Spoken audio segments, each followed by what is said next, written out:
nós daremos continuidade à série de mensagens da Igreja em Movimento. E eu convido você a abrir a sua Bíblia em Atos capítulo 12. Atos capítulo 12. Nós leremos o texto todo. Amém? Amém. Amém. Todos abriram? Amém. Amém, muito rápido. Olha. Amém. Fazer um galope bíblico aí com todo mundo aí, eu acho que dá bom, hein? O tema da ministração é o sobrenatural em meio à crise. A palavra do Senhor diz assim: por essa época, o rei Herodes Agripa começou a perseguir violentamente algumas pessoas da igreja. Mandou matar à espada Tiago, irmão de João. Quando Herodes viu quanto isso agradava os judeus, também prendeu Pedro durante a celebração da festa dos pães sem fermento. Depois lançou-o na cadeia, sob a guarda de 4 escoltas, cada uma com 4 soldados. A intenção de Herodes era apresentar Pedro aos judeus para julgamento público depois da Páscoa.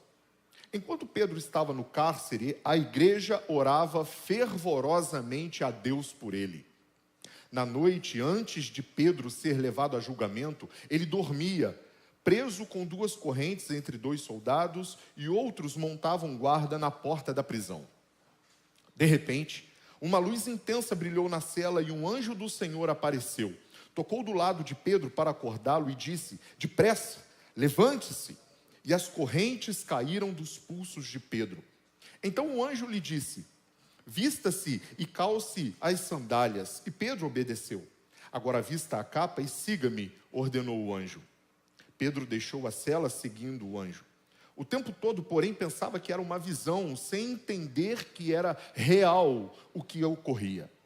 Passaram o primeiro e o segundo postos de guarda, e quando chegaram ao portão de ferro que dava para a cidade, o portão se abriu sozinho para eles.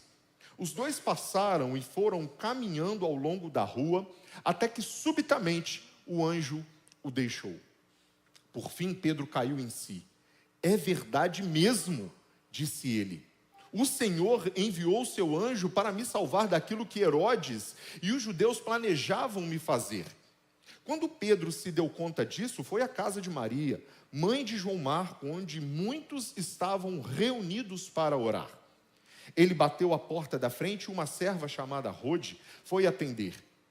Ao reconhecer a voz de Pedro, ficou tão contente que, em vez de abrir a porta, correu de volta para dentro, dizendo a todos: Pedro está à porta. Eles, porém, disseram: você está fora de si. Diante da insistência dela, concluíram: deve ser o anjo dele. Enquanto isso, Pedro continuava a bater. Quando por fim abriram a porta e o viram, ficaram admirados. Ele fez um sinal para se acalmarem e lhes contou como o Senhor o havia tirado da prisão. Contem a Tiago e aos outros irmãos o que aconteceu, disse ele. Então foi para outro lugar. Ao amanhecer, houve um grande alvoroço entre os soldados a respeito do que tinha acontecido a Pedro. Herodes ordenou que fosse feita uma busca completa por ele. Não conseguindo encontrá-lo, interrogou os guardas e mandou executá-los. Depois disso, Herodes partiu da Judéia e foi passar algum tempo em Cesareia. O rei Herodes estava muito irado com o povo de Tiro e Sidom. Assim, as 2 cidades se uniram na tentativa de se reconciliar com o rei, pois dependiam de suas terras para obter alimento. Então, tendo conquistado o apoio de Blasto, assistente pessoal do rei, conseguiram uma audiência. No dia marcado, Herodes, vestindo seus trajes reais, sentou-se em seu trono e fez um discurso para eles. O povo o ovacionava gritando: é a voz de um Deus e não de um homem. No mesmo instante, um anjo do Senhor feriu Herodes com uma enfermidade, pois ele não ofereceu glória a Deus. Foi comido por vermes e morreu. Enquanto isso, a palavra de Deus continuava a se espalhar e havia muitos convertidos novos convertidos. Quando Barnabé e Saulo terminaram sua missão em Jerusalém, voltaram levando consigo João Marcos. Amém? Feche seus olhos. Deus, nós estamos em Tua presença e humildemente nós te pedimos que o Senhor fale conosco através da Tua palavra, que este texto não seja apenas um texto histórico, mas que seja a Tua palavra viva, que venha de encontro a nós, que seja de fato, ó Pai, uma palavra que frutifique e prospere em nosso coração e que nós, Pai amado, respondamos a essa Tua palavra, rendendo-te glórias, rendendo-te honras. E, ó Deus, acima de tudo, entendendo através do Teu Espírito Santo, para que a gente possa colocar ela em prática. Fale conosco, Pai amado, por misericórdia e graça. E eu lhe peço que o Senhor tenha misericórdia de nós, tenha misericórdia de mim. Fale a Teu povo, fale comigo, exorta-nos, edifica-nos para a Tua glória. Deus, assim nós oramos no nome de Jesus Cristo, nosso Senhor. Amém. Amém, meus irmãos? Bem, meus irmãos, se nós pararmos um pouquinho só para observar o que está acontecendo no Brasil, a gente não vai expandir o campo, no Brasil, nós chegamos à seguinte conclusão: nós estamos vivendo em tempos de crise. Crise política, crise na saúde, crise na educação, crise financeira, crise na família e, infelizmente, nós também estamos vivendo crise na fé. Em meio a essas crises, em meio a esse caos que nós temos vivido, talvez você já tenha se perguntado, assim como eu já ouvi pessoas se perguntando e me perguntando: onde que está Deus nisso tudo? E quando eu leio esse texto de Atos capítulo 12, que nós acabamos de ler, e eu peço a você que chegue em casa e leia-o novamente com mais calma, mais paciência, eu vejo que Deus está onde Ele sempre esteve.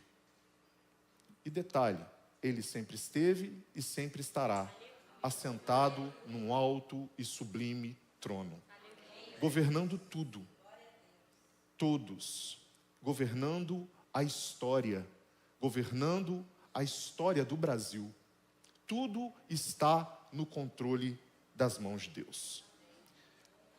E eu fiquei observando, meditando em Atos, nesse texto, e eu vi que falava sobre crise, e eram dois tipos de crise. Uma crise era do Império Romano.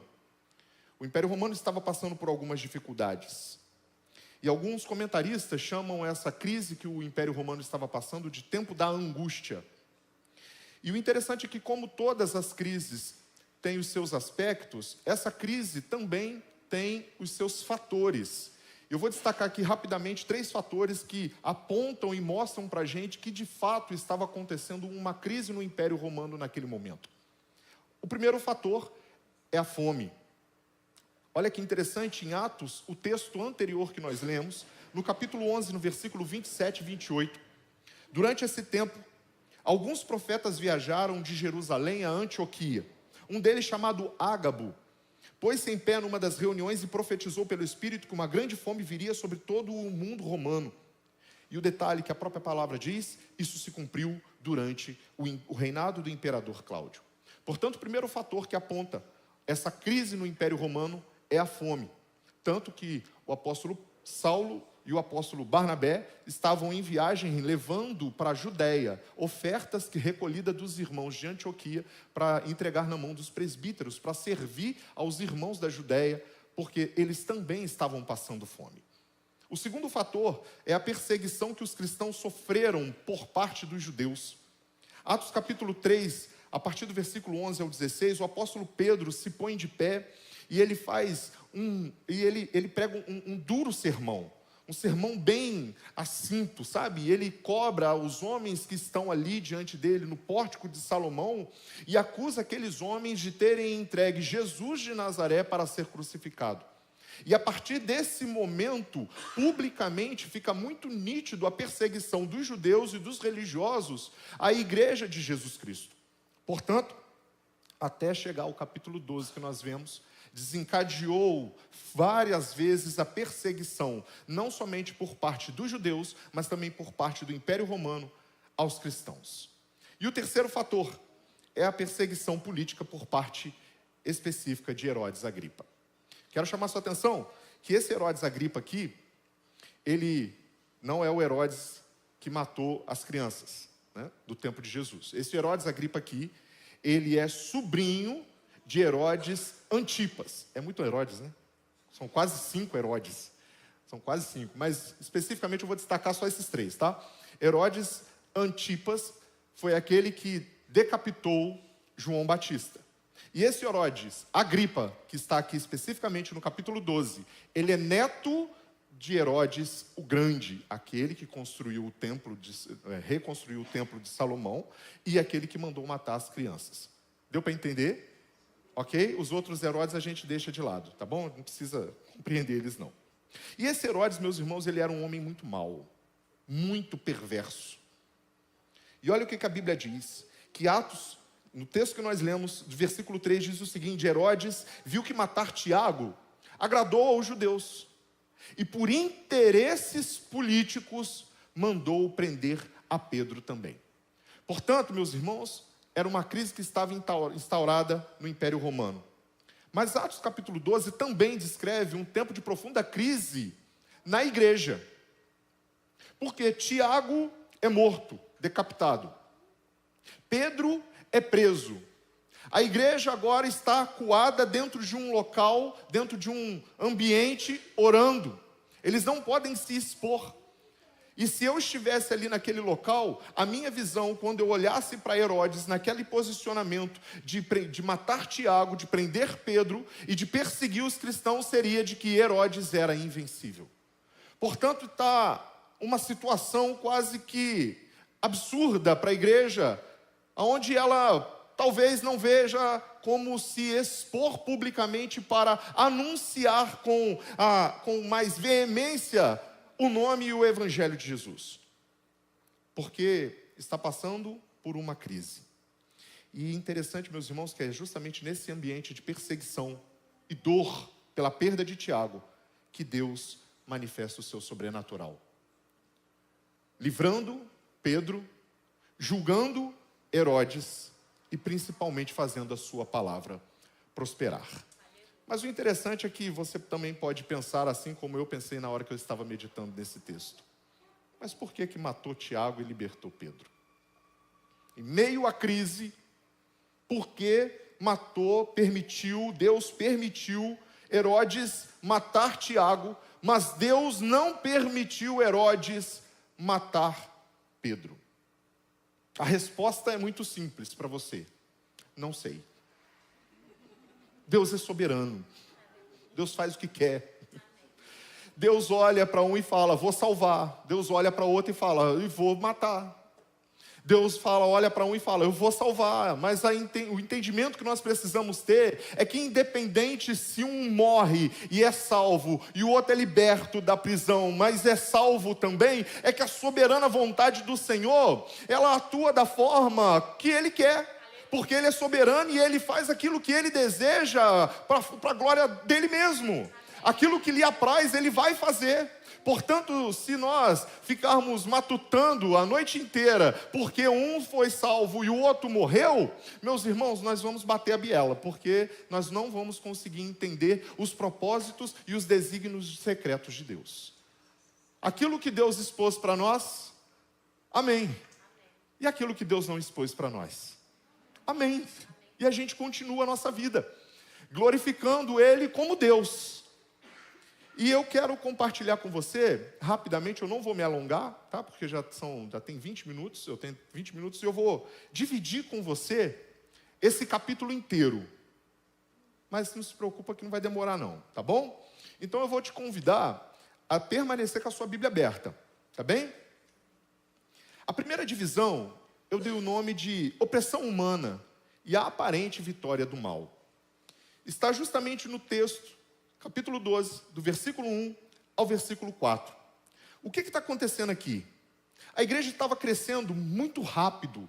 Uma pregação 3.000, uma outra pregação no total de 5.000, e aquilo estava causando um burburinho e um reboliço na sociedade.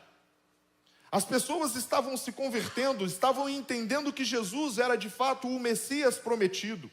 E elas estavam agora se reunindo para cultuar a Jesus, e por onde elas estavam passando, elas estavam anunciando: olha, aquele Jesus crucificado, que ressuscitou ao terceiro dia, ele de fato é o Messias, e nós precisamos dele para nós nos estarmos religados ao Pai. Precisamos de Jesus para alcançar a salvação. Precisamos de Jesus porque Ele é o Deus prometido. Então isso estava causando uma revolução na sociedade. As pessoas estavam começando a olhar os cristãos com maus olhos, porque eles não estavam comungando das mesmas coisas que os demais estavam fazendo, inclusive prestando culto ao imperador. E isso estava incomodando a sociedade inteira. E o detalhe é o seguinte, meus irmãos, não estava incomodando só os líderes, os imperadores, o imperador, o rei Herodes, estava incomodando principalmente os líderes religiosos, porque eles estavam mudando o foco da esperança dos líderes religiosos. Os líderes religiosos esperavam um Messias político, um Messias que viria libertar Israel da mão e do poder de Roma. Mas a igreja começa a anunciar um Messias diferente daquilo que os líderes religiosos estavam anunciando. Anunciavam um Jesus que veio, que morreu e ressuscitou pelos nossos pecados, e que o reino daquele Messias não era um reino terreno, era um reino espiritual. Era um reino de salvação, de amor, de paz, de longanimidade, diferente daquele Messias que os líderes religiosos estavam anunciando, e isso estava causando essa confusão. Então, Herodes tem a grande ideia: bem, eu vou matar esse Tiago, lembrando que eram os principais líderes do colégio apostólico, Pedro, Tiago e João, tá? Tiago e João, irmãos, e o que ele faz? Mata Pedro decapitado. E isso causa o que no povo? Alegria. E como Herodes precisava do apoio político da população, dos líderes religiosos, o que ele resolve fazer? Não, vou prender Pedro agora. Para quê? Eu prendendo Pedro, matei Tiago, agora essa seita vai acabar. Não vai progredir. Por quê? Eu estou prendendo o principal líder, a principal figura dessa religião. Então, eu vou exterminar com ele. Então ele, movido pela vaidade política e pelo desejo de agradar a multidão, decide perseguir os cristãos. Mata Tiago, prende Pedro, só que é interessante que ele coloca Pedro numa situação bem cômica. Eu vou ser sincero com você, eu acho cômico. Porque Pedro, uma pessoa iletrada, que não tinha cultura, Pedro, que era um ex-pescador de peixe e passa a ser um pescador de homens, preso, sendo escoltado por 16 pessoas.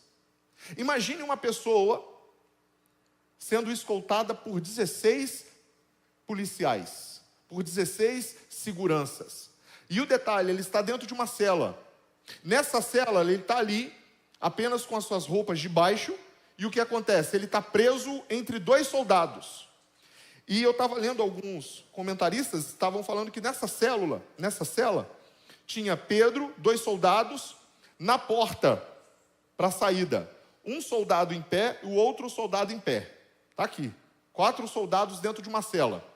Do lado de fora, ali o próprio texto fala que existem mais 2 postos de soldados, ou seja, mais 4 soldados que estão no primeiro posto e outros 4 soldados que estão no outro posto. Gente, para que isso tudo de segurança? Para que isso tudo? Mas o negócio é o seguinte, que Herodes não queria passar pelo aperto que já tinha acontecido na Judéia. Ele não queria permitir que o apóstolo Pedro fugisse, porque se você analisar Atos capítulo 5, você vai ver que Pedro já tinha sido liberto milagrosamente por Deus de uma prisão. Então ele fala assim, comigo não vai acontecer essa mesma coisa, porque eu vou colocar 16 soldados para tomar conta desse cara. Porque eu tenho uma intenção de apresentá-lo, de fazer um julgamento falso e matar esse cara, porque eu preciso do apoio público. Uma crise, meus irmãos, que não se passava só na cabeça de Pedro, que estava preso, mas se passava também na cabeça da igreja, que estava reunida, preocupada com a vida de Pedro. A crise, meus irmãos, se intensifica quando a maldade humana parece triunfar. Sabe quando a gente olha e fala assim, realmente, isso aí é só Jesus mesmo e talvez nem Jesus consiga resolver. Isso aí mal aí vai vencer. Isso aí não vai dar jeito não. Talvez 2026, quem vai ganhar vai ser aquilo lá mesmo. Sabe quando parece que é isso que vai acontecer? O martírio de Tiago abala a igreja. Pedro, líder de referência espiritual, agora está preso, cercado por forças que humanamente tornam impossível qualquer saída, meus irmãos. Só que a palavra nos mostra que, embora a crise pareça aprofundar-se, nada foge ao controle do nosso Deus. Nada. O sofrimento de Tiago não foi sinal de derrota. Meus irmãos, o sofrimento de Tiago, a morte de Tiago, o martírio de Tiago, fazia parte do plano e do propósito de Deus. Era realmente abalar a igreja, fazer com que a igreja se sentisse em crise. A prisão de Pedro não foi o fim, mas foi aonde Deus criou o ambiente necessário para revelar o sobrenatural. As correntes humanas, meus irmãos, precisamos entender, elas não limitam o poder de Deus. A segunda parte, oração intensa no meio da escuridão. Eu destaquei o versículo 5, que diz o seguinte: enquanto Pedro estava no cárcere, a igreja orava fervorosamente a Deus por ele. Enquanto Pedro estava preso, guardado por soldados, cercados por barreiras intransponíveis, portas, cadeias, prisões, grilhões, meus irmãos, você pode imaginar isso tudo aí. Tudo estava prendendo Pedro. Era impossível aos nossos olhos Pedro sair daquele ambiente. Era impossível. E o interessante é que enquanto Pedro está lá, o que ele está fazendo, gente? Dormindo. Gente, Pedro está dormindo. No meio de 2 soldados e Pedro está dormindo. No dia seguinte ele vai ser apresentado para ser julgado, mas Pedro está dormindo.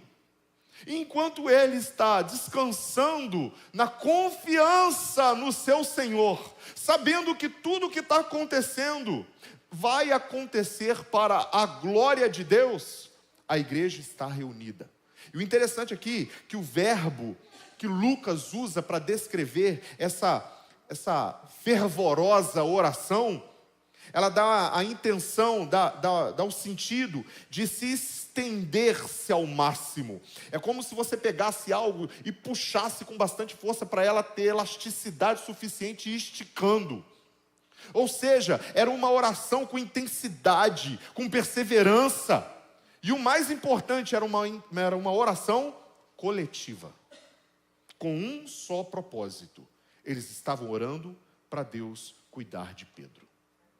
Se era para libertar, se era para cuidar, se era para fazer alguma coisa ou qualquer outra coisa, meus irmãos, eu não sei, mas a oração era para que Deus abençoasse e estivesse com Pedro. É por isso que não importa se você vai orar por alguém, se Deus vai abençoar, vai livrar, vai salvar. O que importa é você olhar para a pessoa e saber que a sua oração está sendo entregue no altar de Deus pela vida de alguém. Ore mesmo. Se dedique em oração fervorosamente. Diante de crises profundas, a tentação, meus irmãos, é de desistir. Diante desse cenário do Brasil, eu vou ser sincero que a única coisa que a gente às vezes pensa é: meu Deus, para que eu vou orar? Joga uma bomba no Brasil e destrói tudo. Faz isso não ore isso não, gente. Diante das profundas crises, meus irmãos, nosso coração tende a desanimar. A gente tende a olhar, sabe, com perspectivas tão negativas, tão pessimistas, tão ruins. Será que tem futuro? Agora o detalhe, meus irmãos, que eu acho assim muito interessante. A igreja estava orando. O problema não era a falta de oração. O problema é que eles não criaram expectativa. Quando Pedro chega lá, eu falo, não, possível, Pedro está preso. Não, meus irmãos, nós temos que orar e crer que nós vamos receber. Nós temos que criar essa expectativa no Senhor, de que aquilo que eu estou clamando a Ele, não uma mera oração religiosa, como um rito religioso, mas uma oração fervorosa. Eu estou apresentando a Ele uma causa, um pedido. Deus, salva o meu filho, salva a minha filha, traz de volta para a Tua presença. E tem que ser gerado dentro de nós essa expectativa de que nós iremos receber. O problema é quando a igreja se cala, ou quando a oração se torna apenas uma formalidade. A gente vem, ora, cumprimenta os irmãos e vai embora. Meus irmãos, a gente precisa amadurecer a nossa fé. Precisa amadurecer a nossa fé. Entender que o Deus que a gente serve é um Deus que ouve e é um Deus que responde. Ele não é inerte. E assim como nós, como igreja, por isso igreja em movimento. Nós estamos em constante movimento, assim como o nosso Deus. Ele não é um Deus estático, parado. Ele responde a todos nós. A resposta que nós temos, meus irmãos, é dobrar os nossos joelhos. Entenda que a oração não é uma arma. A oração é a nossa principal arma. É a nossa principal arma. Se nós quisermos vencer, meus irmãos, é através da oração. Não tem como o cristão vencer as suas batalhas, as suas crises, se não for confiando e dependendo unicamente de Deus em oração, entregando mesmo a Ele tudo o que está acontecendo. É no secreto da intercessão e no clamor coletivo da igreja que Deus libera o sobrenatural. Amém? Terceira parte. Do versículo 6 ao versículo 11, eu dei o nome de Deus agindo no escuro. Pedro está acorrentado, vigiado por soldado, e a execução parece ser questão de horas. É noite, momento sombrio, momento onde está todo mundo dormindo, a igreja está de joelho orando.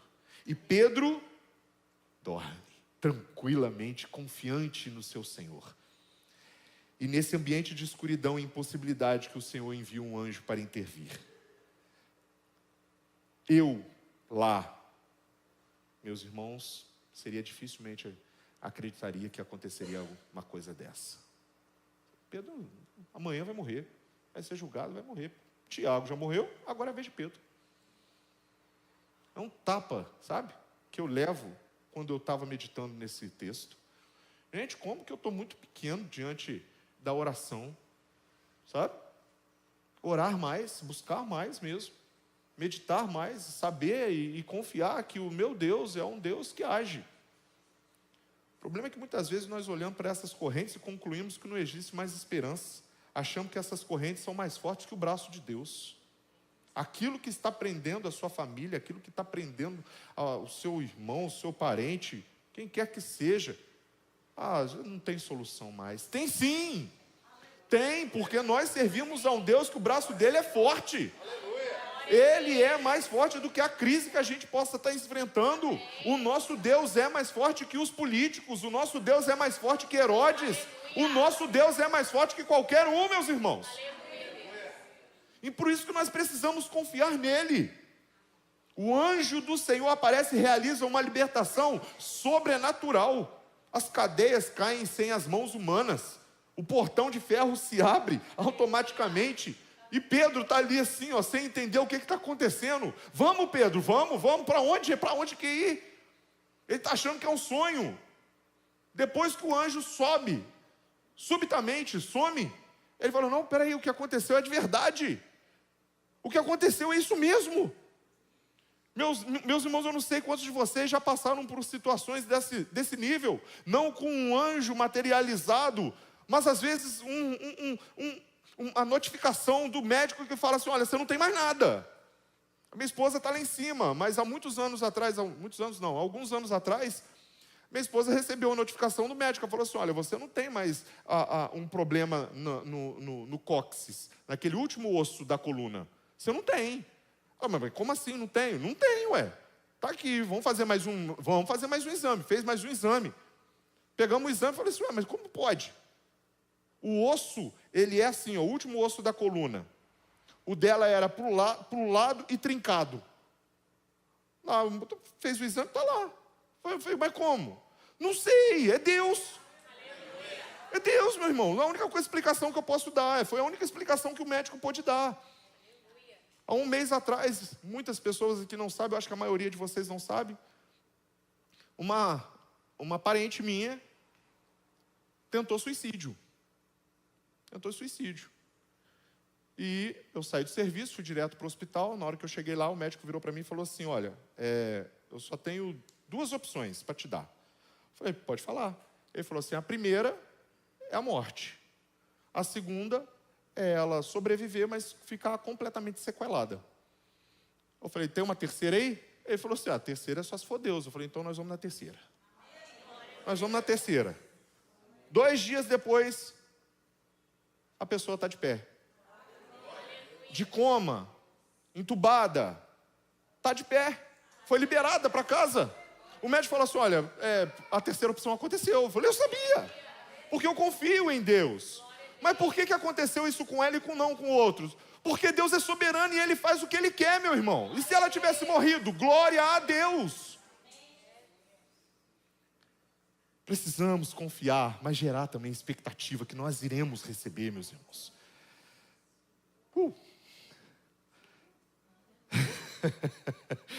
Em quarta parte aqui, do versículo 12 ao versículo 16, eu coloquei o nome de a fé que surpreende com um milagre.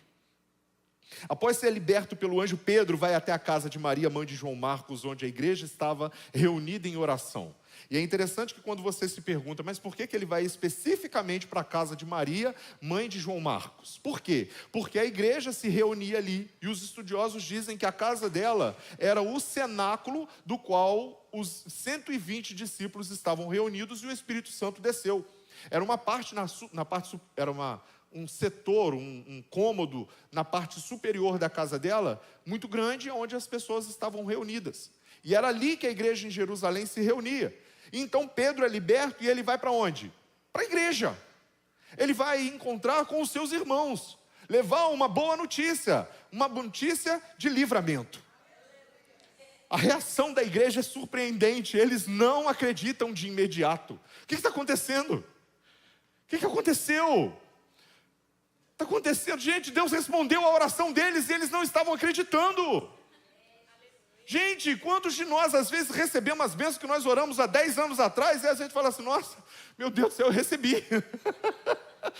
Demorou. A gente conhece algumas pessoas, eu vou citar o nome dela porque é uma mulher de Deus, a tia Janites, orou durante 25 anos pela conversão do marido, mas ela falava: Deus vai converter e vai trazer ele de volta para minha casa. 25 anos orando pelo homem. O que aconteceu, meus irmãos? Está lá a bênção. Está lá. 25 anos depois. Então não se preocupe se você está orando pela transformação do seu marido, mulher. Confie. Deus tem boas notícias para nós. Ele é o Deus que ouve, mas também é o Deus que age. O problema não é falta de oração, mas a dificuldade de crer que Deus realmente responde às nossas orações. Deus tem poder, meus irmãos. Deus tem poder. A igreja estava clamando, mas estava preparada para um milagre? Não estava. É por isso que às vezes Deus não nos dá as coisas na hora, meus irmãos. Leva tempo. Leva tempo. Então descanse no Senhor. Mas não pare de orar. Descanse no Senhor e continue confiando que Ele vai agir. Amém? A última parte, eu destaco o versículo 24.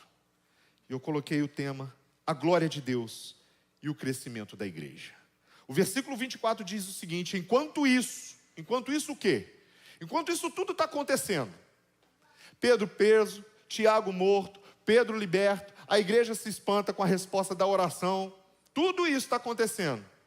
Enquanto isso, a palavra de Deus continuava a se espalhar. E havia muitos novos convertidos. Pedro estava preso, Tiago morreu.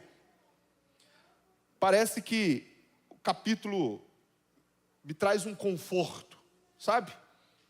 O conforto de saber que a palavra triunfa. Herodes, que parecia invencível, termina sua vida em humilhação, sendo ferido por um anjo e morrendo comido de vermes. Meus irmãos, deixa eu dizer uma coisa para vocês. Nós não precisamos buscar nenhuma outra fonte além da palavra de Deus. Amém? Se você tem a palavra de Deus, amém. A palavra de Deus nos basta. Nos basta.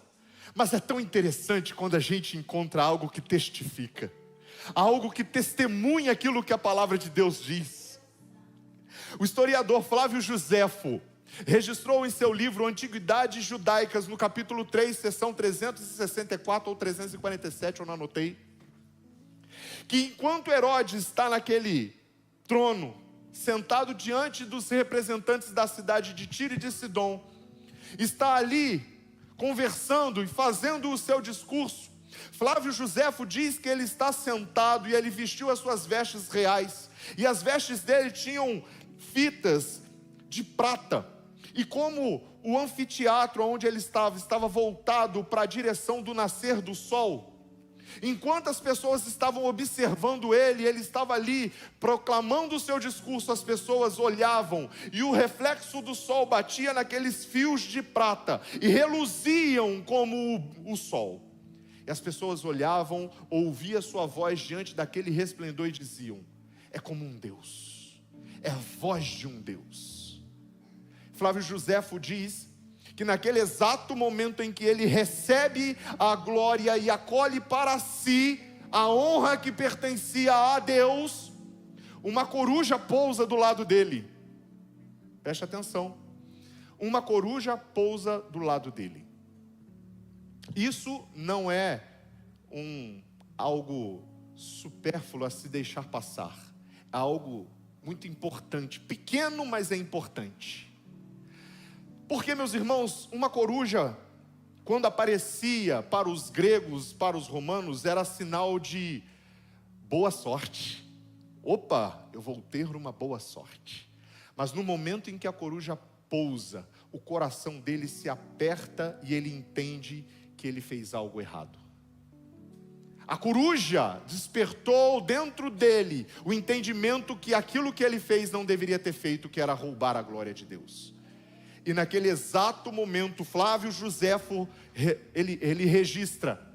Entende, meu irmão? Presta atenção. Flávio Joséfo não era cristão, tá? Era um historiador do Império Romano. Flávio Joséfo registra que naquele exato momento, Herodes começa a sentir dores abdominais. E ele tem que ser levado às pressas para dentro do seu palácio.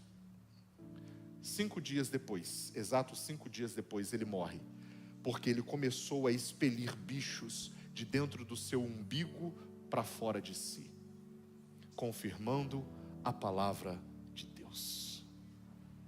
A glória, meus irmãos, pertence a Deus. A honra pertence a Deus.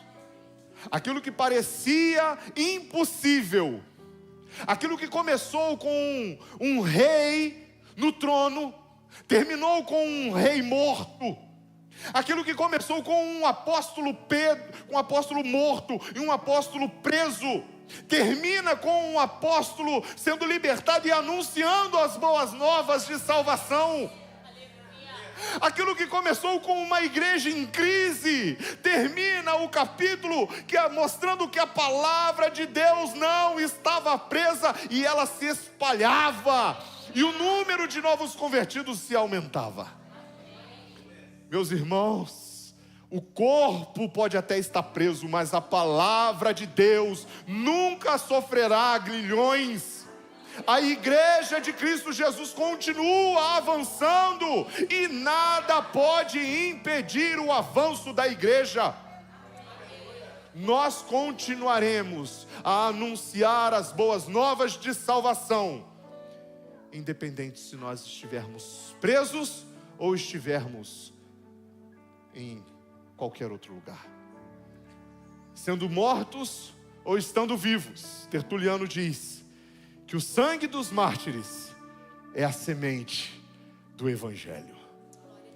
Nosso Deus é o Deus que ouve, mas nosso Deus também é um Deus que responde. Crie expectativa para as orações que você estiver fazendo. Para nós concluirmos, quando a pressão humana parecer vencer, Deus continue no controle. Quando a igreja ora intensamente, os céus se movem. Quando tudo está escuro, o Senhor envia seu anjo e liberta. Quando a resposta chega, precisamos estar prontos para abrir a porta em fé. E no fim, o propósito, meus irmãos, não é apenas o nosso alívio, mas a glória ao eterno e trino Deus e o avanço do seu reino.